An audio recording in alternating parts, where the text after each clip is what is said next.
ఈరోజు గోంగూర ఎండు చేపలు ఎలా చేసుకోవాలో చూద్దాము. దానికి కావాల్సిన ఇంగ్రీడియంట్స్: గోంగూర ఒక 2 కట్టలు తీసుకున్నాను, అలాగే ఆనియన్ ఒక ఉల్లిపాయ తీసుకున్నాను, కట్ చేసి పెట్టుకున్నా. అలాగే ఎండు మెత్తళ్ళు మంచిగా శుభ్రం చేసి ఒక 2-3 టైమ్స్ కడిగి తర్వాత వాటర్లో నానబెట్టుకున్నా. పసుపు, సాల్ట్, కారం. ఇప్పుడు ప్రొసీజర్ ఎలాగో చూద్దాం. ముందు ఒక బౌల్లో ఈ గోంగూర ఏదైతే ఉందో అదంతా వేసి ఉడకబెట్టుకుందామండి. కొంచెం వాటర్ వేస్తే చాలు, లైట్గా వాటర్ వేసి ఉడకబెట్టుకోవచ్చు. ఇదిగోండి, ఇలాగా కొంచెం వాటర్ వేసి లైట్గా ఒక గ్లాసు లేకపోతే 2 గ్లాసులు వాటర్ వేసుకుని నానబెట్టుకోవచ్చు. ఇలా పెట్టి కాసేపు దీన్ని ఉడికిద్దాము స్టవ్ మీద ఆన్ చేసి. అది మెత్తగా అవుతుంది కదా, తర్వాత మనం ప్రొసీజర్. ఇదిగోండి, ఇలాగా కొంచెము ఉడుకుతుంది కదా, అప్పుడు తీసేసి మనం దీన్ని మిక్సీ జార్లో వేసేసుకోవచ్చు. మిక్సీ జార్లోకి ట్రాన్స్ఫర్ చేద్దాం దీన్ని స్టవ్ నుంచి తీసేసి.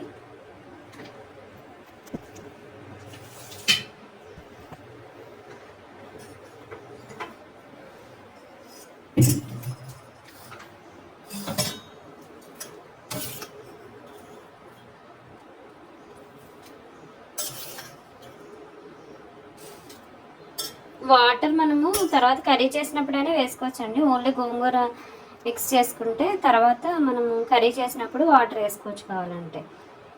మనము ఇలాగ వాటర్ అయినా కూడా వేసుకోవచ్చు. వాటర్ వేసుకుని మిక్సీ చేసుకుంటే ఇంకా కొంచెం పలచగా వస్తుంది, అప్పుడు ఇంకా కర్రీ కొంచెం ఎక్కువ అవుతుంది. ఇప్పుడు ఇలా అయింది కదండి మిక్సీ చేస్తే. ఇప్పుడు మనము స్టవ్ ఆన్ చేసుకుందాము. స్టవ్ ఆన్ చేసుకుని ఒక కడాయి పెట్టుకుందాం.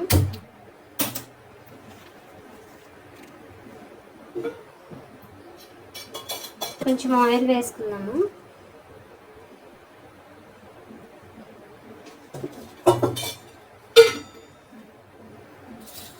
ఆయిల్ వేసుకుని ఫస్ట్ మనము ఎండు చేపలు నానబెట్టుకున్నాం కదా, ఇవి మొత్తం కడిగేసి ఒక 2-3 టైమ్స్ కడిగిన తర్వాత మళ్ళీ వాటర్లో నానబెట్టుకున్నాను. ఇప్పుడు ఇవి వేస్తున్నాను.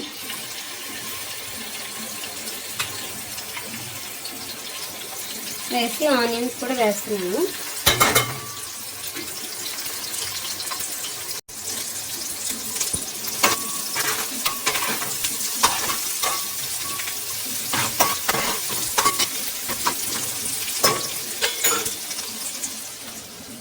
ఇప్పుడు దీనిలోకి కొంచెము 4-5 పచ్చిమిర్చి అండి. గోంగూర గోంగూర కర్రీ చేసేటప్పుడు ఇలాగ ఎండురాయలు వేసుకున్నప్పుడు దీంట్లోకి పచ్చిమిర్చి చాలా టేస్ట్ ఉంటుంది. సో ఇలా వేసాను. తర్వాత పసుపు వేస్తున్నాను. పసుపు, సాల్ట్ వేసేసి కాసేపు మగ్గనిద్దాము.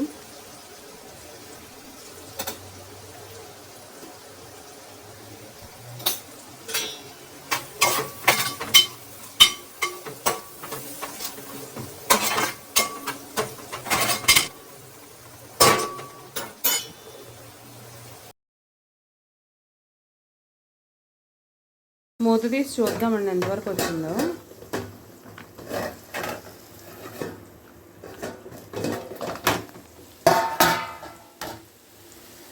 దగ్గర వేగుతున్నాయి కదా. ఇప్పుడు దీంట్లో కొంచెం కారం వేద్దాం. ఒక 2 స్పూన్స్ కారం వేద్దాం.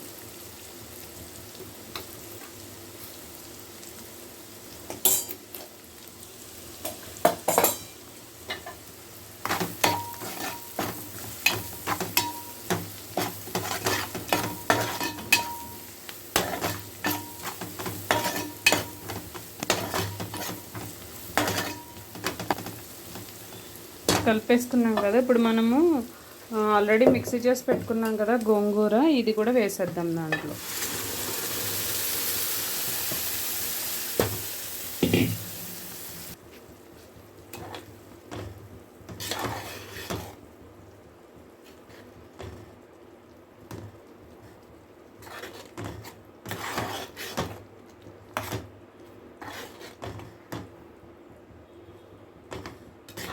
వేసిన తర్వాత మీడియం ఫ్లేమ్లో పెట్టుకుని కాసేపు మగ్గనిద్దాం.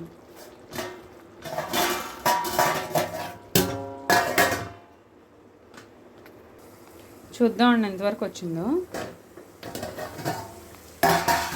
ఇదిగోండి ఇలా ఆయిల్ పైకి తేలుతుంది కదా, లాస్ట్కి వచ్చింది. ఇంకా వాటర్ కొంచెం ఇంకా ఇంకిపోయేలాగా మనం కాసేపు ఉంచితే అయిపోయినట్టే. లేకపోతే ఇలా అయినా ఉంచేసుకోవచ్చు, కొంచెం గ్రేవీ ఎక్కువ కావాలనుకుంటే ఇలా అయినా ఉంచేసుకోవచ్చు.